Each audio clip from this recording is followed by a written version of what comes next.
마가복음 쉬운 번째입니다. 주의하라, 깨어있으라. 마가복음 13장에서 증말의 때를 묻는 제자들에게 예수님이 다 말씀해 주셨어요. 예루살렘의 멸망과 세상 멸망의 징조에 대해서 말씀하셨습니다. 적그리스도가 나타나고 거짓 예언자들이 출현할 것이다. 그리고 마지막 영광 중에 재림할 것이다. 그러니까 예수님은 종말을 막연한 공포로 말씀하시지 않으시고 분명한 순서대로 말씀하셨습니다. 환란이 있고 그 후에 우주적 붕괴가 있고 그 다음에 인자가 재림할 거다. 그리고 마지막으로 택한 자들을 사방에서 다 불러 모을 거다. 세상은 우연히 흘러가지 않고 역사는 방향 없이 굴러가지 않습니다. 모든 것은 하나님의 시간표 안에 있습니다. 성도는 세상의 혼란을 보며 낙심하는 자가 아니라 이 일이 반드시 이루어지리라는 말씀이 성취를 바라보는 자입니다. 오늘 무화과나무 비유를 통해서 마지막 때를 분별할 줄 아는 지혜가 필요함을 또 말씀하고 있습니다.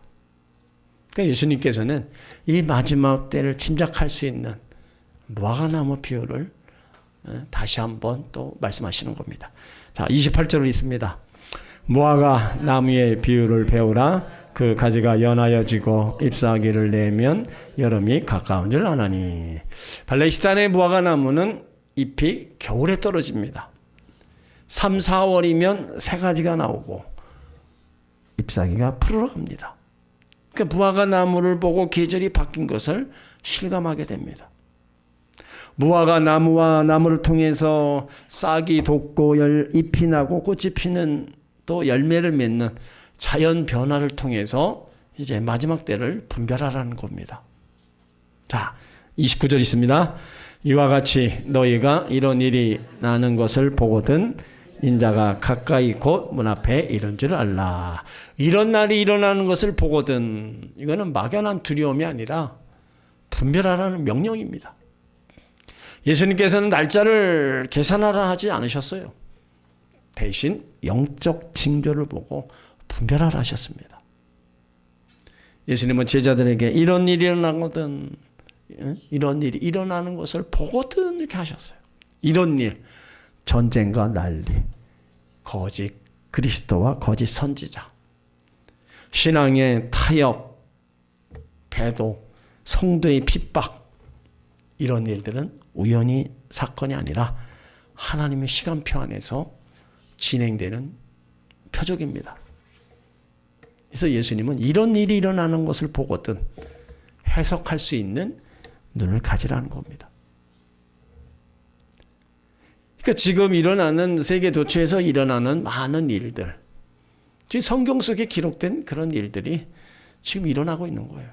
그러니까 그런 것을 보면서 우리는 성경에서 말씀하고 있는 부분들이 정말로 주님 오실 때가 가까웠나 보다.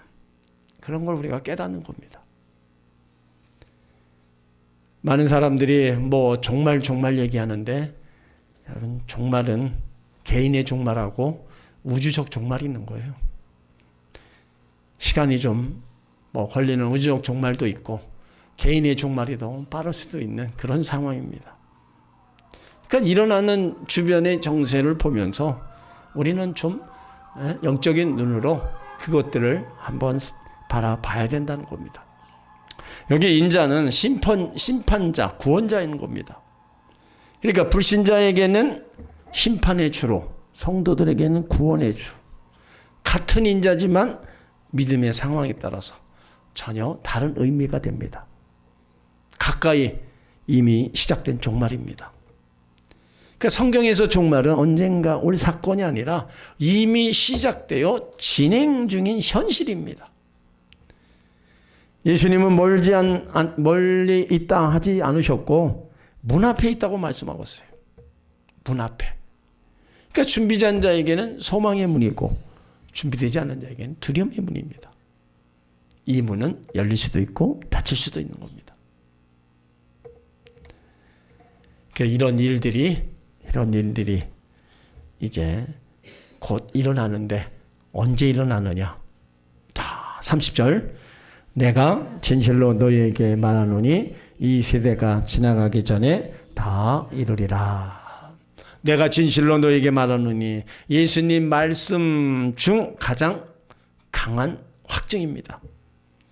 사람의 추측이나 비유가 아니라 하나님의 권위로 선포된 예언이라는 겁니다.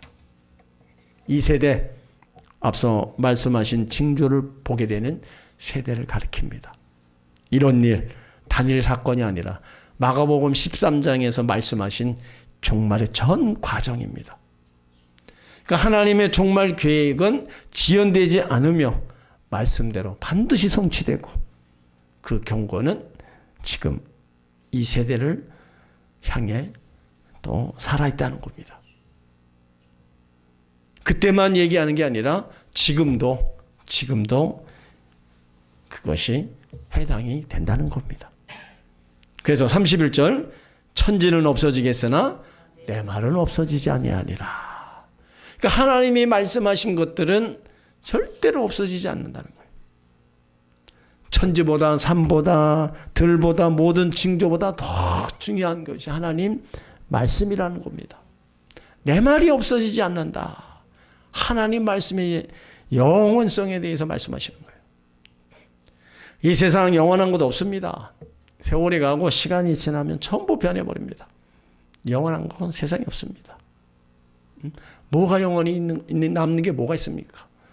다 변해가는 거예요. 여기 내 말이 없어지지 않는다는 것은 예수님 말씀입니다. 그 말씀은 영원히 서리라 말씀하고 있어요. 이사야 40장 8절에 푸른 마르고 꽃은 시드나 우리 하나님의 말씀은 영원히 서리라. 하나님의 말씀은 살아계신 하나님이기에 그 말씀은 결코 변함이 없고 영원하게 살아있는 말씀이라는 겁니다. 세상에서 갖고 있는 권세, 권위, 지위 영원하지 않고 하나님께서 잠시 빌려주신 것들입니다. 왜냐하면 모든 인간들은 제한된 시간 속에 살고 있을 뿐입니다. 주님이 부르시는 그날에 다 반납해야 돼요.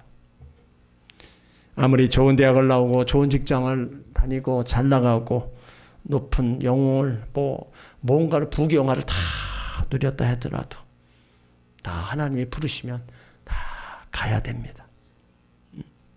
우리는 이 땅에 유한한 삶을 살고 있는 거예요. 영원히 사는 것, 그 어느 것도 이 땅에는 존재할 수 없는 겁니다. 그렇다면 우리들은 무엇을 붙들고 살아야 됩니까? 하나님의 영원한 말씀을 붙들어야 된다는 겁니다. 말씀은 우리를 영원히 시들지 않게 하는 생명을 주시기 때문입니다. 여러분 마지막 때를 살면서 다른 거 붙잡으려고 하지 말고 영원한 하나님 말씀을 붙잡으시길 바랍니다. 베드로전서 1장 24절에 그러므로 모든 육체는 풀과 같고 그 모든 영광은 풀의 꽃과 같으니 풀은 마르고 꽃은 떨어지되 오직 주의 말씀은 세세토록 있도다 하였으니 너에게 전한 복음이 곧 이 말씀이니라.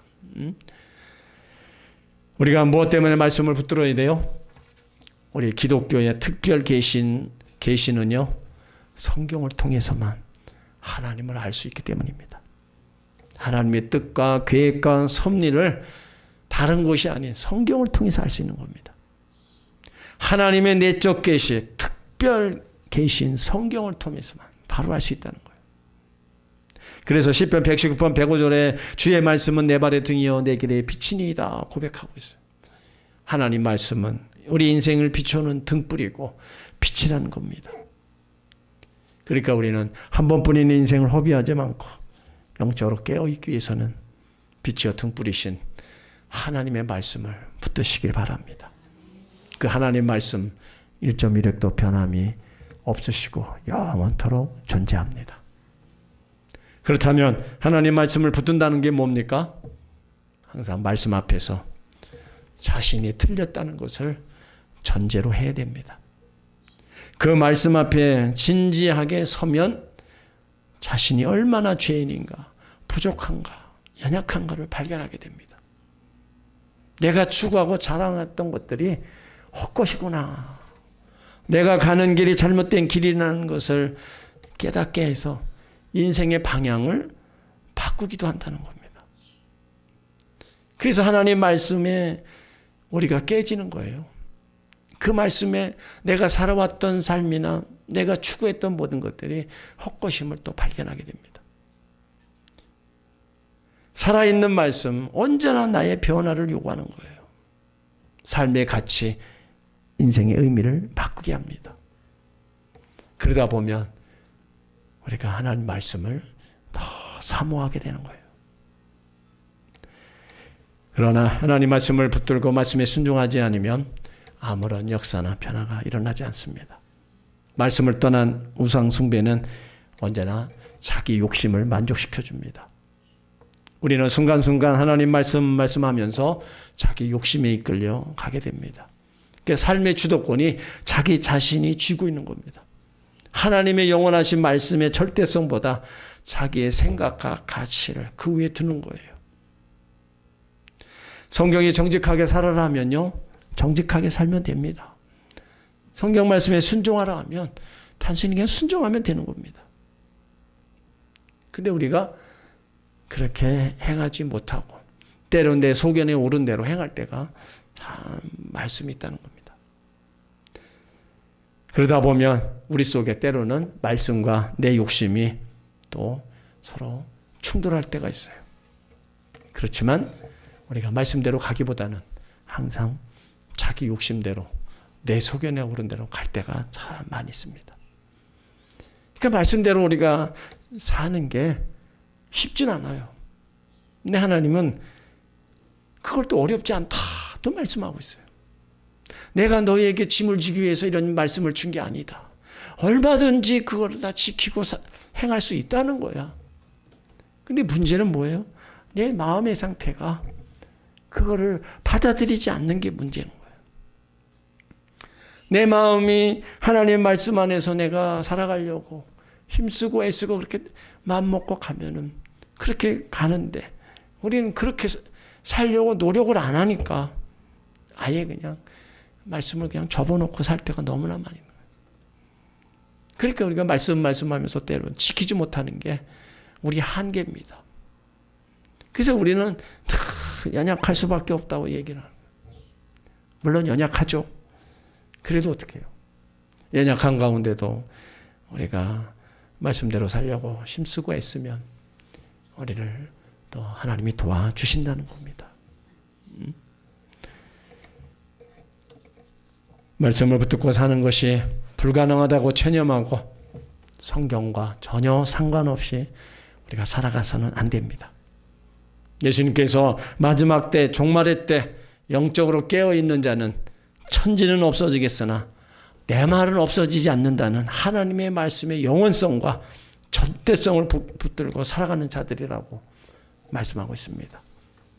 그러니까 우리는 눈에 보이는 것에 집착하지 마시고 영원히 변치 않는 하나님의 말씀을 붙잡고 살아가기를 힘쓰시길 바랍니다. 그 말씀 속에 이제 또 예수님이 우리 가운데 알려주시는 게 있어요. 자, 32절 있습니다. 그러나 그날과 그때는 아무도 모르나니 하늘에 있는 천사들도 아들도 모르고 아버지만 아시느니라. 예수님이 언제 올지 모르는 것에 대한 감춰진 비밀이라는 거예요. 하늘의 천사도 모른다. 예수님도 알지 못한다. 하나님만 알고 계신다는 거예요. 그런데 천사도 모르고 예수님도 모르는 그 종말의 때 내가 안다고 계시를 받았다고 날짜를 정해놓고 있는 사람을 보면 참 도대체 어떤 사람인가. 성경도 모르는 사람들이 결국에는. 그러니까 성경에 이렇게 분명히 기록해놨는데 어떻게 이런 거 다 무시하고 언제 어느 때 예수님 오신다. 응? 어떻게 그렇게 말할 수 있냐.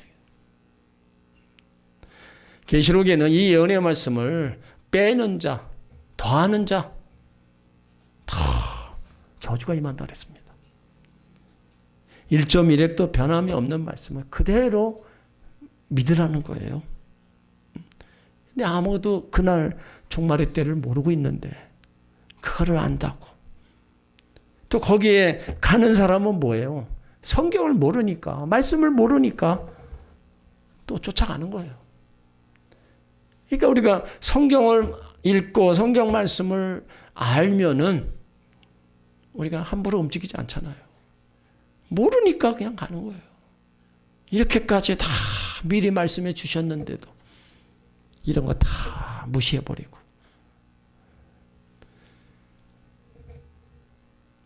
또 하나님 말씀을 더 많이 읽고 들으시길 바랍니다.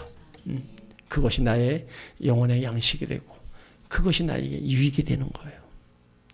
자, 32절 있습니다. 33절 주의하라 깨어있으라 그때가 언제인지 알지 못함이라. 예수님은 제자들에게 가르쳐준 종말에 대해서 실제적인 경고를 하심으로 말씀을 결론짓고 계십니다.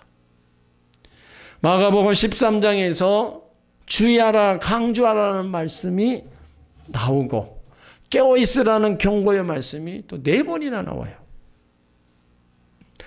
한 번 말씀하신 게 아니에요. 4번이나 말씀하셨어요. 주의하라 깨어있으라. 그때가 언제인지 알지 못한다. 이렇게까지 강조해서 여러 번 말씀하시는데 우리는 듣지 않는다는 겁니다. 깨어있으라 주의하라 말씀하시면서 이제 비유의 말씀을 하나 하시는 겁니다. 자, 34절 있습니다. 가령 사람이 집을 떠나 타고 오러 갈 때 그 종들에게 권한을 주어 각각 사물을 맡기며 문지기에게 깨어있으라 명함과 같으니. 한 주인이 집을 떠나면서 관리하는 종들에게 권한을 주고 사물을 맡기며 깨어있으라고 명령했어요. 이제는 모든 권한이 종들에게 주어졌습니다. 종들이 해야 될 일은 다시 오실 주인을 기다리면서 깨어있어야 하는 겁니다. 근데 문제는 뭐냐? 주님이 언제 오실런지 도무지 알 수 없다는 거예요.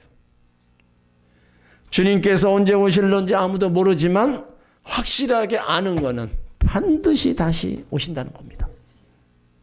반드시 다시 오신다. 그러니까 35절 그러므로 깨어있으라. 집주인이 언제 올는지 혹 저물 때 일는지 밤중에 일는지 다굴 때 일는지 새벽에 일는지 너희가 알지 못함이라. 여기 그러므로는 앞에서 하신 모든 종말의 말씀입니다. 환난이나 미혹, 거짓 그리스도, 인자의 재림 다 듣고 나서 성도가 취해야 할 유일한 태도를 말합니다. 그러니까 예수님은 날짜를 계산하지 않으셨고요. 시대를 분석하라고 하지도 않으셨어요. 표적에 집착하라고 않으셨어요.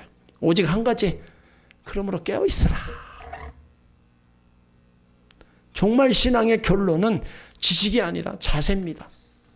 여기서 깨어있으라는 말은 단순히 눈을 뜨고 있으라는 뜻이 아닙니다. 영적으로 민감하라, 방심하지 말라. 마음과 삶이 주님 앞에 준비된 상태를 유지하라는 겁니다. 죄에 둔감해진 상태가 깨어있지 못한 것이고 은혜에 무감한 것이 잠든 것이고 회개가 사라진 것이 영적 수면 상태입니다. 교회 다니고 직분 있고 봉사를 해도 마음이 주님에게서 잠들어 있다면 주님 보시기에 자는 자입니다. 여기 집주인은 분명히 예수님을 얘기합니다. 집은 세상, 교회이고 각 사람의 삶입니다. 그러니까 중요한 것은 집주인은 안 올 수도 있는 분이 아니라 반드시 돌아오는 분이라는 겁니다. 문제는 언제 오시느냐가 아니라 오시느냐가 아니라 언제 오시느냐는 겁니다. 이건 4가지 시간을 말씀하셨어요. 저물 때, 하루가 끝나가는 시간, 밤중 가장 깊은 어둠의 시간, 다굴 때 새벽이 오기 전 방심하기 쉬운 시간, 새벽 곧 아침이 올 것 같은 시간. 이것은 단순한 시간이 아니라 언제든지 예상 밖의 순간, 방심한 그때를 뜻합니다. 그러니까 사람은 아직 아니겠지. 지금은 괜찮아. 조금 있다 회개하자. 그러나 예수님은 너희가 알지 못함이라. 인간의 계산과 예상과 준비 계획을 한마디로 다 무너뜨리십니다. 왜 깨어 있어야 됩니까? 주님이 갑자기 오시기 때문입니다. 그래서 36절에 보면 그 이유가 분명해지는 거예요. 36절, 그가 후련히 와서 너희 자는 것을 보지 않도록 하라. 예수님은 준비할 시간 더 주시지 않고 오시지 않습니다. 응? 그래, 내가 조금 더 있다 갈게. 더 준비 좀 하고 있어라. 그러고 오시지 않습니다. 후련히 갑자기 예기치 않게 오십니다.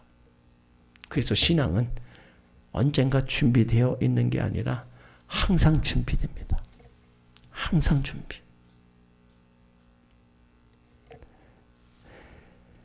그러면서 잠자는 것과 대비시켜 깨어 있으는 것을 강조하고 계셔요. 자, 37절. 깨어 있으라. 내가 너에게 하는 이 말이 모든 사람에게 하는 말이니라 하시니라. 예수님께서 깨어 있으라는 말씀은 다시 오실 주님을 기다리는 모든 백성에게 경고하는 말씀입니다. 내가 하는 이 말이 거기서는 죄자들에게도 해당되지만 지금 모든 사람, 우리에게도 다 해당되는 겁니다. 그러니까 예수님께서 다시 오신다는 약속의 말씀을 믿고 우리는 기다려야 된다는 거예요. 근데 문제는 예수님께서 약속하시고 떠나가신 지가 2000년이 지났어요. 인간의 수명은 100년이 되지 못합니다. 한 개인이 기다릴 수 있는 시간이 고작 100년입니다. 그러면 우리 일생 중에서 주님이 언제 오실는지 알 수 없습니다. 분명한 것은 주님께서 다시 오시는 날이 점점 가까워 오고 있다는 겁니다. 성경에서 말씀하신 종말의 때 현상이 하나씩 이루어져 가고 있다는 겁니다. 그렇다면 왜 이렇게 주님의 재림이 지체될까요? 이유는 한 가지입니다. 자, 베드로후서 3장 9절을 찾아보세요.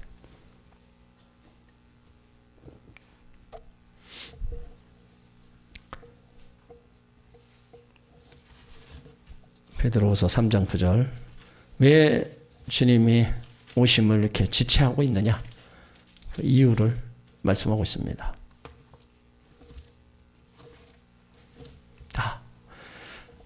베드로후서 3장 9절. 주의 약속은 어떤 이들에게 더디다고 생각하는 것 같이 더딘 것이 아니라 오직 주께서 너희에 대하여 오래 참으사 아무도 멸망하지 아니하고 다 회개하기에 이르기를 원하시느니라. 주의 오신다는 약속은 어떤 사람에겐 더딘 것이라고 생각하지만 주님은 참고 계신다는 거예요. 왜요? 아무도 멸망하지 않기를, 다 회개하고 돌아오기를 기다린다는 겁니다. 그러니까 모든 사람이 구원받기를 원하시는 것이 하나님 마음입니다. 그러니까 참으시는 거예요. 조금이라도 더 참고 한 영혼이라도 구원받기를 원하는 그 마음에서 조금 미루고 계시는 거예요. 이런 하나님 마음을 우리가 알아야 됩니다. 그래서 믿지 않는 사람을 우리가 멸망당하지 않도록 우리가 그래서 기회가 있을 때 전도해야 되는 거예요. 아직은 그래도 은혜의 시대입니다. 아직은 그래도 예수 믿으면 구원의 은총을 베풀어 주는데 이 은혜의 시대가 지나가면 이제는 심판의 시대가 도래하는 거예요. 그러면 그때는 인정사정 없습니다. 그냥 다 멸망당하는 거예요. 그러니까 하나님 마음이 조금 더 참고 한 영혼이라도 구원받기를 원하는 그 마음을 우리도 알아서 내 주변에 있는 사람들, 형제들, 자녀들 뭐예요? 회개하고 예수 믿게 만들어야 된다는 겁니다.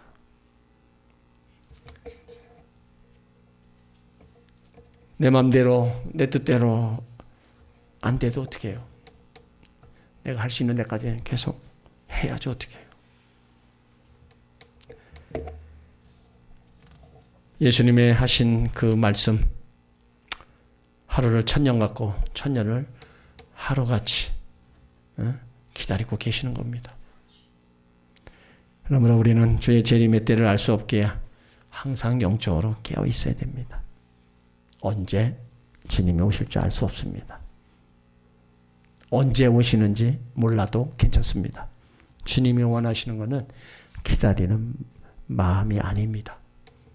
주님 오실 때까지 영적으로 깨어 있으며 우리 가운데 주어진 하루하루를 경건하게 살아가면 됩니다. 그러면 영적으로 깨어 있다는 것은 뭘 의미합니까? 그거는 제 재림을 기다리면서 기도하는 삶입니다. 그래서 우리가 기도로 항상 깨어 있어야 되는 거예요. 그것이 영적으로 깨어 있는 겁니다. 예수님도 겟세마네 동산에서 기도하실 때 제자들이 잠들어 있는 모습을 보고 말씀하십니다. 마가복음 14장 37절 38절을 보면 돌아오사 제자들이 자는 것을 보시고 베드로에게 말씀하시되 시몬아 자느냐 내가 한 시간도 깨어 있을 수 없더냐 시험에 들지 않게 깨어 있어라 있어 기도하라 마음은 온유로되 육신이 약하도다. 깨어 기도해야 되는데 육신이 피곤하니까 또 자고. 그래도 주님은 우리가 깨어서 있고 깨어서 기도하기를 그렇게 원하시는 겁니다. 여러분들이 교회에 와서 함께 통성기도하고 그럴 때 육신이 힘들고 그래도 기도하려고 힘쓰고 애쓰셔야 됩니다. 그 시간을 그냥 기도도 않고 그냥 힘들다고 졸고 그러면 있으면 안 돼요. 하나님 앞에 와서 기도할 수 있는 시간에 기도하지 않는다면 어디 가서 하겠어요?